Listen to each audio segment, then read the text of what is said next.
जय हिंदी। मैं आरती द्विवेदी स्वागत करती हूँ आप लोगों का इस YouTube चैनल में। ये हमारा हिंदी का क्लास चल रहा है, हिंदी साहित्य का, जो बिहार टीजीटी पीजीटी देने वाले हैं उनके लिए, जो यूजीसी नेट देने वाले हैं उनके लिए भी लाभकारी है, और जो यूपी वगैरह का जो भी एग्जाम, जो हिंदी साहित्य से रिलेटेड एग्जाम है, उन सब में ये फायदा देगा। और अभी EMRS वाला भी एग्जाम होगा, उसका फॉर्म दोबारा खोल दिया गया है, तो ये उसके लिए भी फायदा करेगा। तो हम आदिकाल पढ़ रहे थे, आदिकाल की रचनाओं पे बात कर रहे थे। हमने आदिकाल की विशेषताओं पर बात की, उसके बाद हमने आदिकाल का एक प्रमुख साहित्य रासो साहित्य पर चर्चा की। हम एक एक टॉपिक पर एक एक वीडियो ही बना रहे हैं। आपको अगर लगता है कि आपको अपभ्रंश साहित्य अभी नहीं पढ़ना है तो आप उससे छोड़ सकते हैं, दूसरा टॉपिक पढ़ सकते हैं। आप जहां से शुरू करना चाहें, जैसा आपको सुविधाजनक लगे आप पढ़ सकते हैं। इसलिए बड़ा वीडियो नहीं रहता है। बहुत कोशिश करती हूँ कि आधा घंटे के वीडियो में ही टॉपिक खत्म कर दूं, उसके बाद अगला टॉपिक अगले वीडियो में बनाऊं। चाहूं तो पूरा आदिकाल एक में भी कर सकती थी, लेकिन वो वीडियो बहुत बड़े हो जाते। तो आइए अब हम बात करते हैं आदिकाल का अगला साहित्य, अपभ्रंश साहित्य।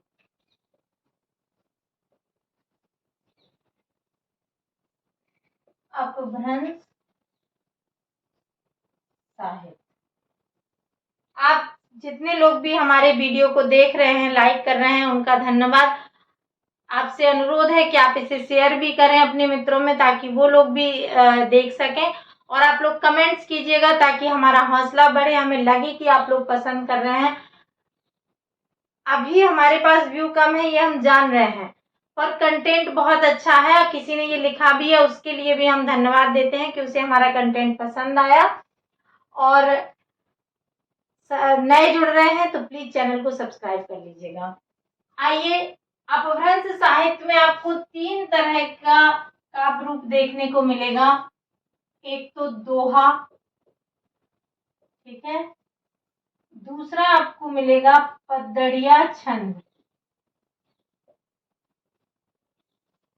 पद्दड़िया छंद।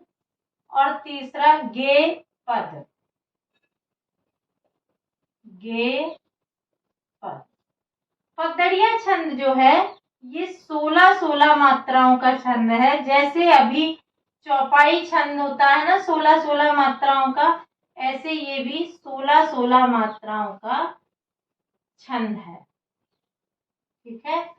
क्या है? 16-16 मात्राओं का छंद है। ये तो 3 तरह के छंद है, मिलते हैं आपको कहाँ? अपभ्रंश साहित्य में। अब अपभ्रंश साहित्य में हम बात करेंगे कि कौन कौन राइटर हुए, किन किन ने रचनाएं की, कौन कौन सी रचनाएं इंपॉर्टेंट है जो आपसे पूछी जा सकती हैं। तो आइए, सबसे पहला हम नाम लेंगे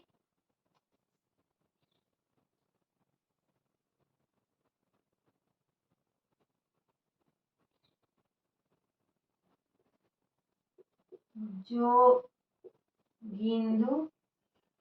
या योगेंद्र।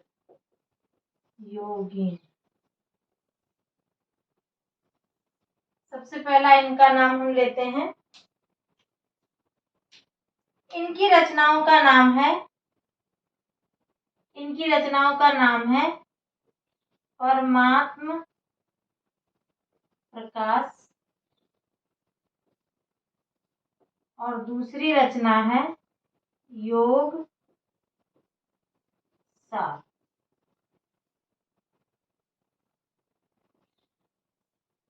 योग सार। अपभ्रंश में सबसे पहले इन्हीं की रचना मिलती है।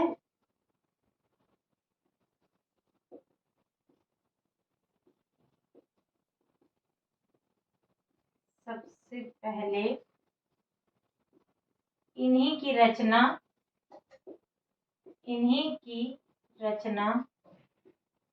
मिलती है, ठीक है। जोगिंदु या योगेंद्र, इनकी रचनाओं का नाम है परमात्म प्रकाश या योगसार। अपभ्रंश में सबसे पहले इन्हीं की रचना मिलती है, ठीक है। इनके बाद हम नाम लेंगे स्वयंभू का। बड़ा नाम है, इसे मिटा देते हैं उनकी, ताकि उनकी विशेषताएं एक ही जगह लिख जाए।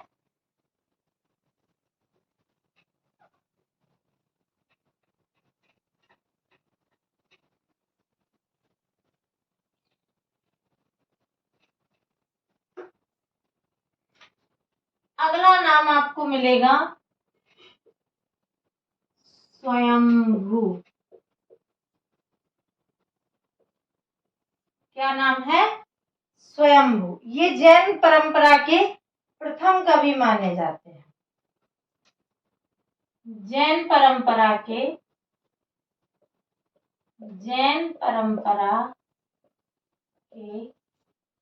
प्रथम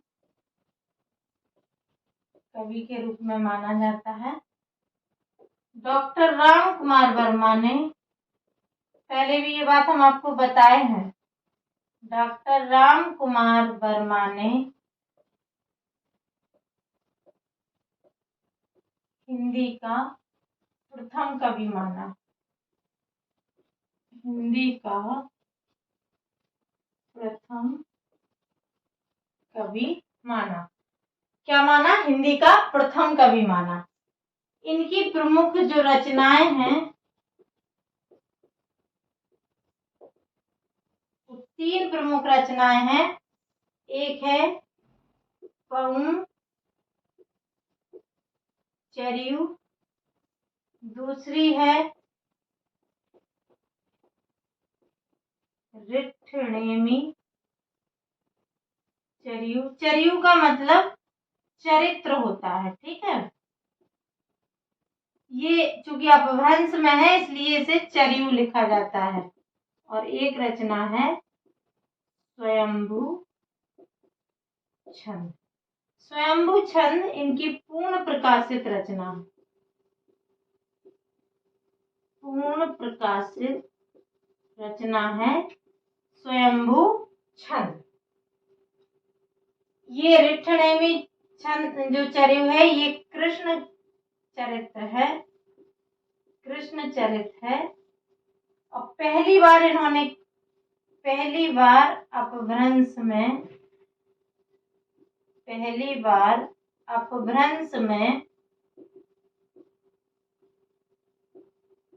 कृष्ण चरित्र लिखा गया। कृष्ण चरित्र पहली बार अपभ्रंश में किसने लिखा? स्वयंभू ने, ठीक है। पयुम चरियु जो है, पयुम चरियु ये रामचरित है। पूछा जाता है कौन सा किसमें किसका वर्णन है, तो पयुम चरियु में रामचरित है, राम का वर्णन है। और इसमें एक बात हम कहें, रामचरित में इसमें जो है इन्होंने राम को बाद में जैन धर्म स्वीकार करते हुए उसमें जो संलेखना होती है उसे लेते हुए दिखाया। मुनींद्र जैन से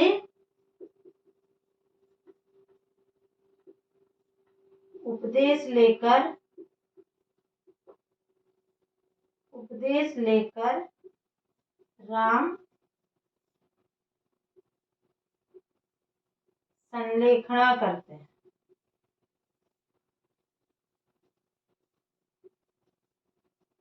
ठीक है। क्योंकि ये जैन कवि है तो इन्होंने कहीं ना कहीं इसे जैन धर्म की तरफ जोड़ दिया।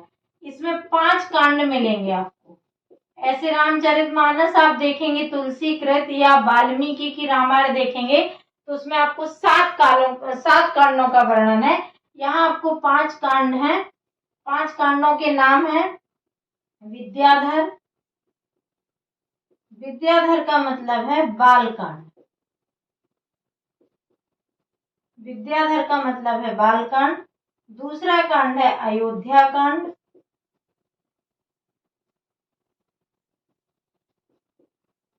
इसमें किष्किंधा कांड और अरण्य कांड 2 छोड़ दिए हैं। इसके बाद है सुंदर कांड।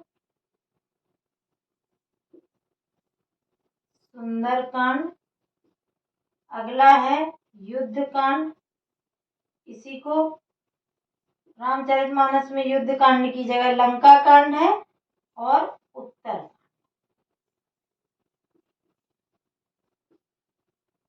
ये आप लोग याद रखिएगा।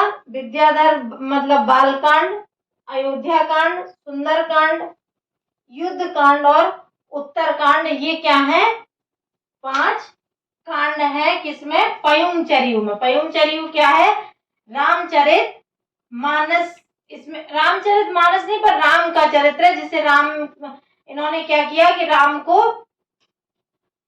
को क्या किया, जैन धर्म में दीक्षित दिखा दिया। ठीक है,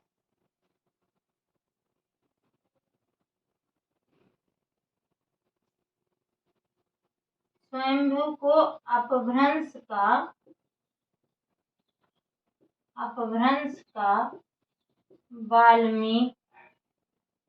वाल्मीकि कहा जाता है। ठीक है, डॉक्टर भयाड़ी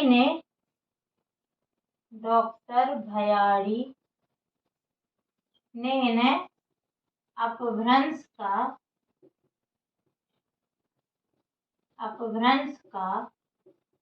कालिदास कहा। क्या कहा?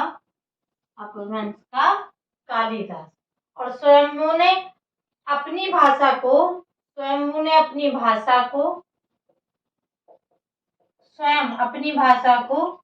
देसी भाषा कहा। देसी भाषा, ठीक है, देसी भाषा कहा। तो ये था स्वयंभू कवि के बारे में। अब हम जानेंगे पुष्यदंत के बारे में।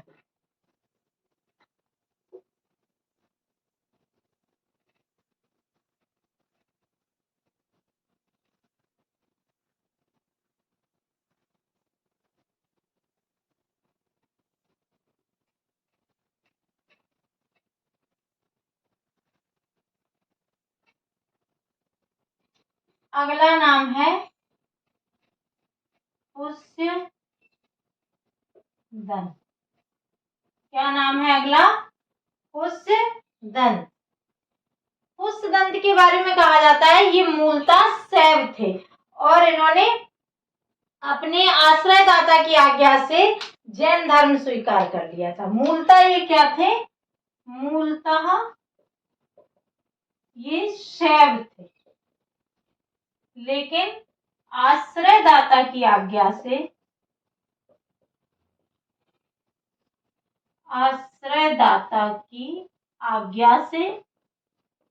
क्या किया? जैन धर्म स्वीकार कर लिया। क्या कर लिया? जैन धर्म स्वीकार कर लिया। शिव सिंह सेंगर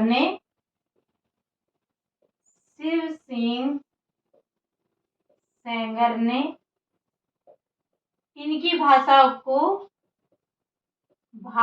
की जड़ कहा। क्या कहा?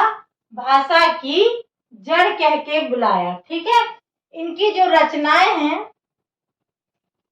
इनकी प्रमुख रचनाएं, 3 रचनाएं प्रमुख हैं।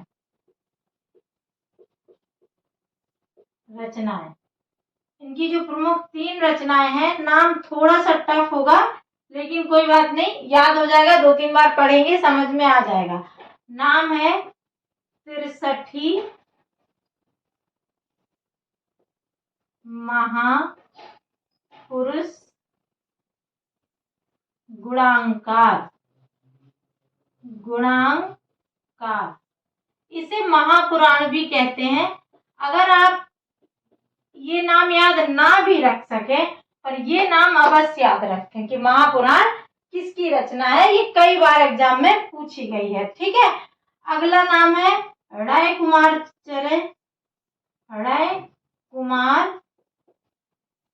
चरियू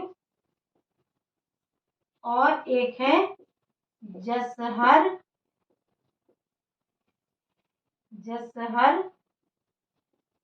चरियू। ठीक है, जसहर को यशधर भी कह सकते हैं, हिंदी में यशधर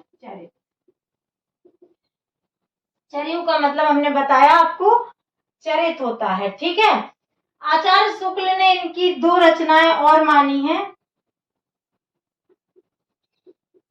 आचार्य शुक्ल ने इनकी 2 रचनाओं का और वर्णन किया है। एक आदि पुराण,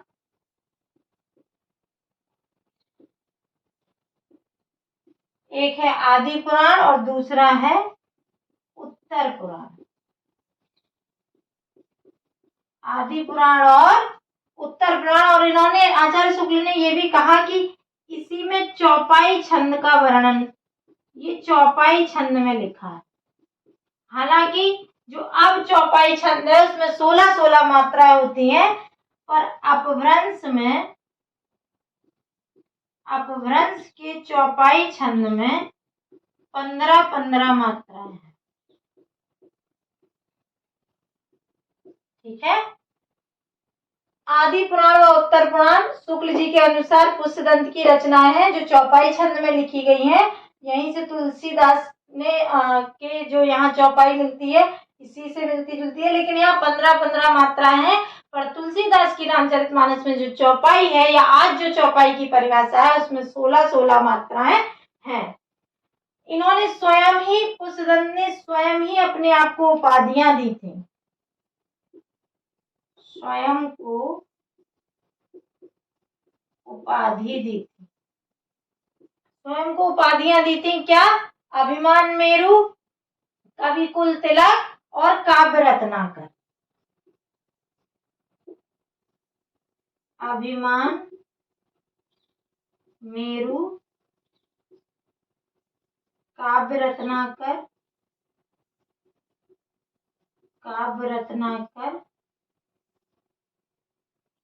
और कवि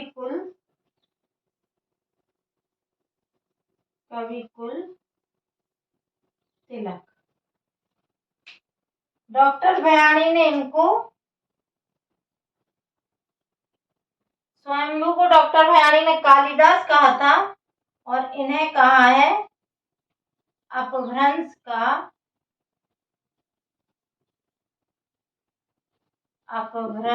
का भवभूति।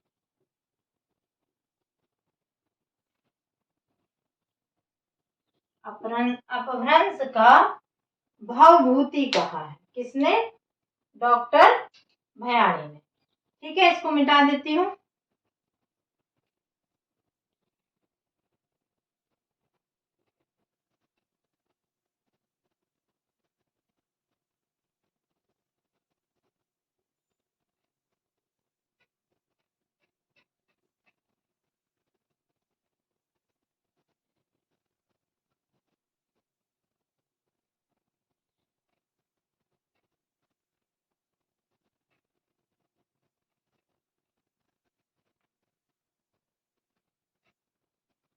अगला नाम मिलता है धनपाल का। क्या नाम है? अगला नाम किसका है? धनपाल का। राजा मुंज ने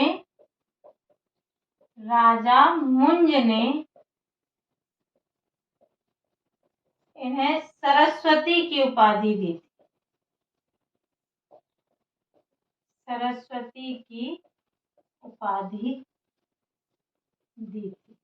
राजा मुंज को ही आचार्य शुक्ल ने आदि कवि भी माना है। ठीक है। इनकी जो रचना जो है इनकी बहुत पूछी जाती है। भविष्यत कहा का मतलब होता है कथा। ठीक है। भविष्यत कथा, ये भविष्यत कहा इनकी रचना है। ठीक है। जिसका संपादन डॉक्टर याकोबी ने किया। और इसमें जो वर्णन किया गया है वो दो चीजों का प्रमुखता वर्णन मिलता है। एक बहुविवाह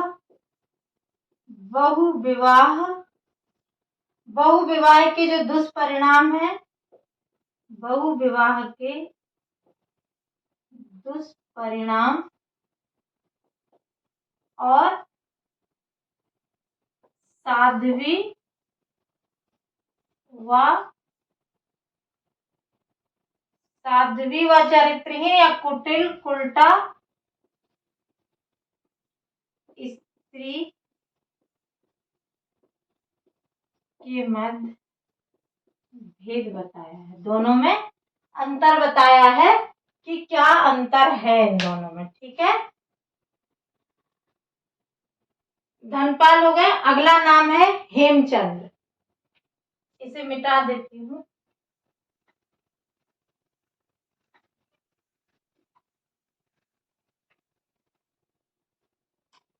एक और प्रमुख नाम है, इनके बारे में बहुत ज्यादा नहीं जानना, पर एक चीज जान लीजिए, चतुर्मुख है इनका नाम। ये कौन है? ये पतदड़िया बंद का प्रवर्तक कहा जाता है।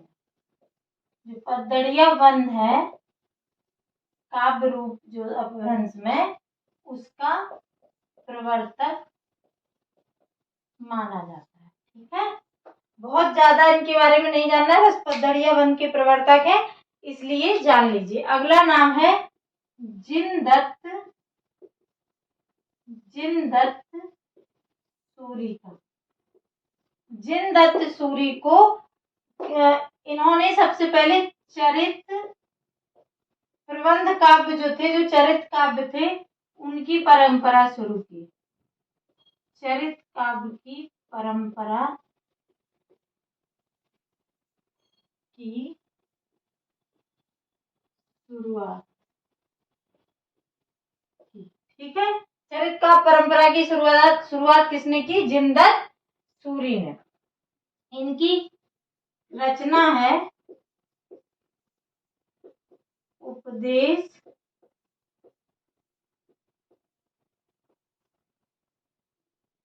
रसायन रास। उपदेश रसायन रास, रास काव्य का प्रवर्तन भी इन्होंने ही किया। रास काव्य के प्रवर्तक, रास काव्य आपको जैन धर्म में बराबर मिलेगा, रास काव्य के ये प्रवर्तक रहे। अगला नाम आपको मिलता है, एक और नाम की चर्चा कर लें, अब्दुल, इधर दिखाई नहीं देगा क्या? अब्दुल रहमान। इन्हें ही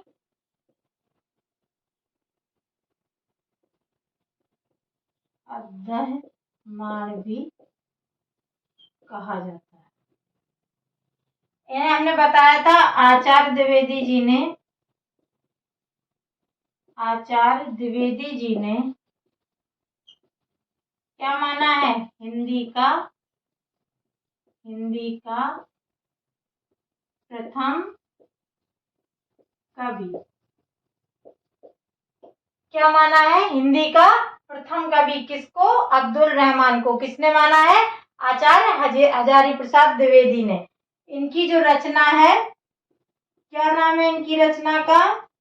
बता चुके हैं हम, संदेश रासक। इसी आधार पर हजारी प्रसाद द्विवेदी ने रासो शब्द की उत्पत्ति रासक शब्द से मानी थी। किससे मानी थी? रासक शब्द से मानी थी। विश्वनाथ त्रिपाठी जी कहते हैं, विश्वनाथ त्रिपाठी जी ने इनकी भाषा को संक्रांति कालीन भाषा कहा। संक्रांति कालीन भाषा कहा। ठीक है, विश्वनाथ त्रिपाठी ने इनकी भाषा को संक्रांतिकालीन भाषा कहा। ठीक है, ये एक पहला ग्रंथ है, ये पहला ग्रंथ है जो धर्मेत्तर ग्रंथ है और धर्म के आधार पर लिखे गए हैं। ये धर्मेत्तर ग्रंथ है, यानी कि ये धर्म के आधार पर नहीं लिखा गया। एक और नाम मिलता है मुनीराम सिंह। ये छोटे छोटे, इनके बारे में ज्यादा नहीं जानना है, एक एक दो दो लाइन ही काफी है। जो मुनीराम सिंह है वो सर्वश्रेष्ठ रहस्यवादी कहे जाते हैं। मुनीराम सिंह सर्वश्रेष्ठ रहस्यवादी क्या है? क्या है? सर्वश्रेष्ठ रहस्यवादी। ठीक है, मिटा देती हूँ।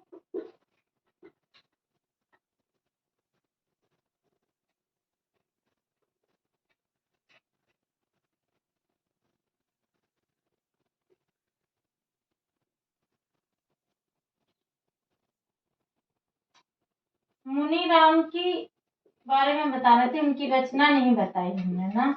मुनि राम की रचना है, फेमस है, पूछी जाती है, पाहुड़ दोहा।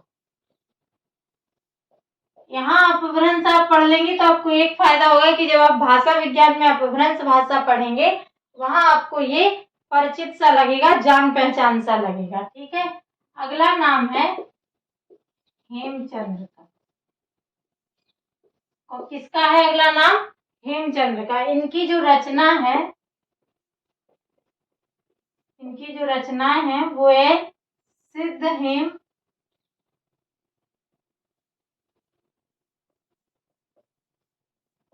सिद्ध हेम और कुमारपाल चरित। कुमारपाल चरित, ठीक है, कुमारपाल चरित। इन्हें प्राकृत का पाणिनि भी कहा जाता है। प्राकृत का पाणिनि कहा जाता है। क्या कहा जाता है? प्राकृत का पाणिनि कहा जाता है। ठीक है, ये हेमचंद्र का हो गया। अब अगली बात हम करेंगे प्राकृत पेंगलम पर। इतना ही जानना आपके लिए जरूरी है, बहुत ज्यादा इससे अपभ्रंश से नहीं पूछा जाएगा। बाकी अपभ्रंश भाषा की विशेषताओं पे कुछ प्रश्न आएंगे, साहित्य पे उतने प्रश्न नहीं आएंगे। जितना आपके लिए जरूरी है उतने पे चर्चा हम कर रहे हैं। अगला नाम है प्राकृत पेंगलम। जैसा कि नाम से ही पता चल रहा है, ये प्राकृत पिंगल सूत्र है। क्या है? प्राकृत पिंगल सूत्र। पिंगल क्या है? शैली है। पिंगल क्या है? शैली है। वैसे तो इसमें कुछ कवियों की रचनाएं मिलती हैं, विद्याधर, सारंगधर, जज्जल, बब्बर आदि कवियों की रचनाएं इसमें मिलती हैं, लेकिन बहुत कुछ इम्पोर्टेंट नहीं है। इसका जो संकलन है वो लक्ष्मीधर द्वारा किया गया। संकलन जो है वो लक्ष्मीधर द्वारा किया गया, लक्ष्मीधर द्वारा। और इस पे टीका लिखी बंसीधर, बंसीधर द्वारा इस पर टीका लिखी गई। ठीक है, अगला नाम मिलता है सारंगधर का। सारंगधर ये हम्मीर रासों के रचयिता है। इस पर हम रासो साहित्य में चर्चा कर चुके थे। शुक्ल जी इन्हें हम्मीर, मूलतः शुक्ल, विशेष रूप से शुक्ल जी ही इन्हें क्या मानते हैं?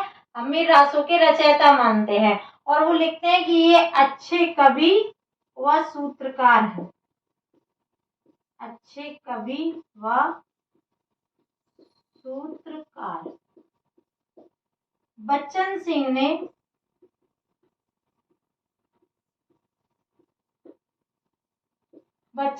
इन्हें कुंडलिया छंद का प्रथम प्रयोक्ता माना। कुंडलिया छंद का प्रथम प्रयोक्ता माना। ठीक है, क्या माना? प्रथम प्रयोक्ता माना।